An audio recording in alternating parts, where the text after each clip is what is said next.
Virgo, Sun, Taurus, Moons. Welcome to your 2023 Sun Moon reading. If it resonates, consider personal pre-recorded or live reading. Email, DM, or text me at 646-902-5715.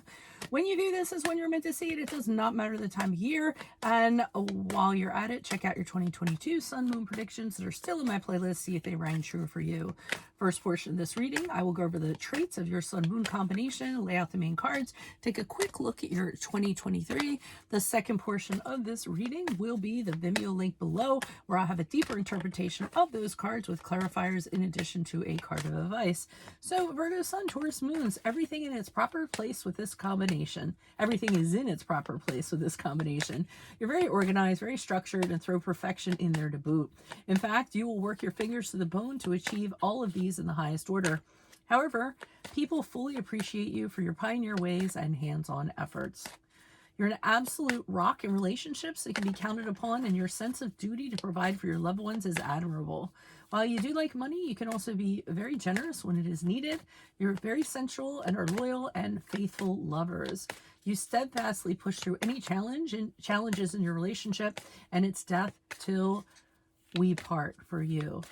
You might surprise people with an occasional burst of unpredictability. Just because you like things a certain way doesn't mean you don't occasionally have a glint in your eye and like to stir up some excitement. So, Holy Spirit, angels, divine guides, universe, can you please write your truth, your wisdom, your clarity, your insight for a Virgo, Sun, Taurus, Moons for the year 2023?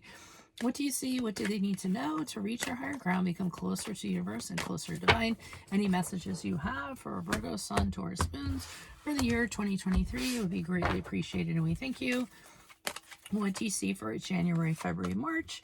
You have the Star card in the reversed.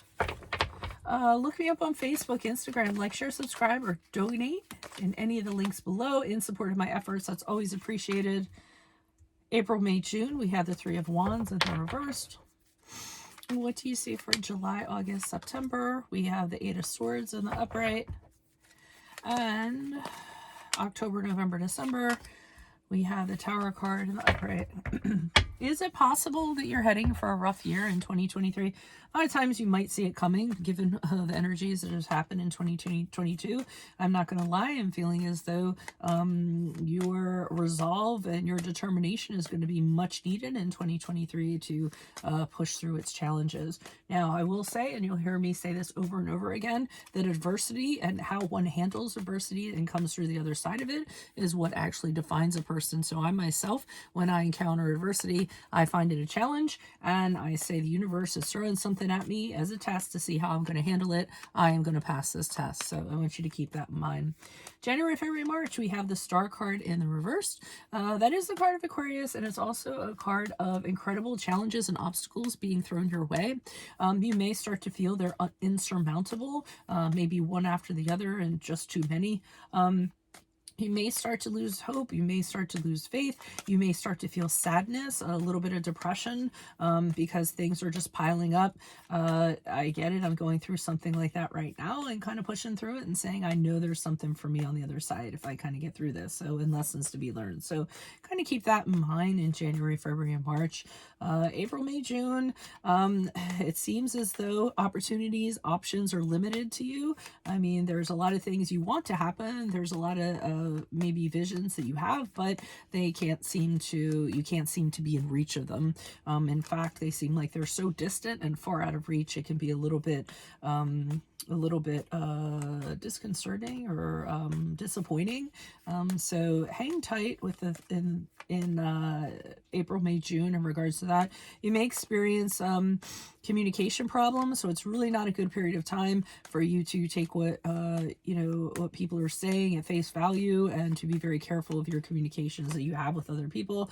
A lot of things can be misunderstood during this period of time, and you could also be experiencing a personal connection or a relationship of some sort where somebody is at a distance from you, so it's a real challenge to keep up communication.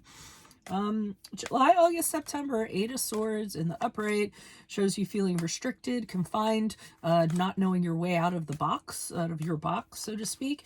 Now, do keep in mind the Eight of Swords in the upright is a mental state. It's actually of our own choosing. So you may want to think of how are you thinking that's causing you to feel restricted, that's causing you to feel limited, that's causing you to feel like you don't have any options and you're damned if you do, damned if you don't.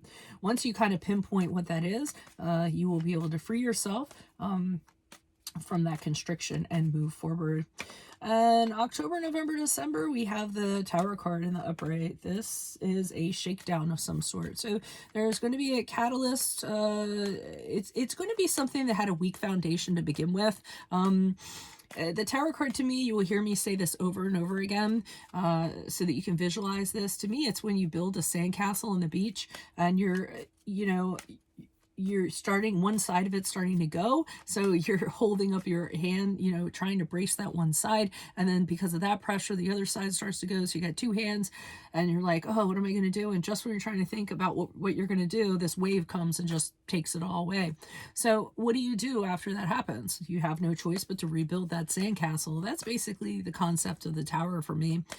Even if you wanted to hold it together, it didn't have the foundation, the strong foundation that it needed to survive, persevere, stay standing. So change is absolutely necessary. And it's one of those things that if we try to hold something together that we know doesn't have a strong foundation, it's like the universe or, whoever your higher being that you prescribe to just kind of steps in and says, well, okay, I let them hold this together long enough. I'm just going to zap it now, so they have no choice but to rebuild. So change is imminent. Change is going to be necessary in October, November, December. It's not going to be pleasant while you're going through it, but the good part is it's going to be a huge opportunity for you to rebuild from the ground up. Okay. And you're not going to see that until you get the other side of it. So that's what I have for you all. If it resonates, consider a personal pre-record or a live reading. Email, DM, or text me at 646-902-5715. Also, check out your 2022 Sun, Moon predictions. See if they rang true for you. And make sure you click on the Vimeo link below, where I'll be pulling these clarifiers on those cards for a deeper interpretation in addition to a card of advice. For 2023, look me up on Facebook, Instagram, like, share, subscribe, or donate in support of my efforts. Always appreciated. Otherwise, Virgo, Sun, Taurus, Moons, I will see you in the Vimeo. Adios from Veronica Garnet. Bye.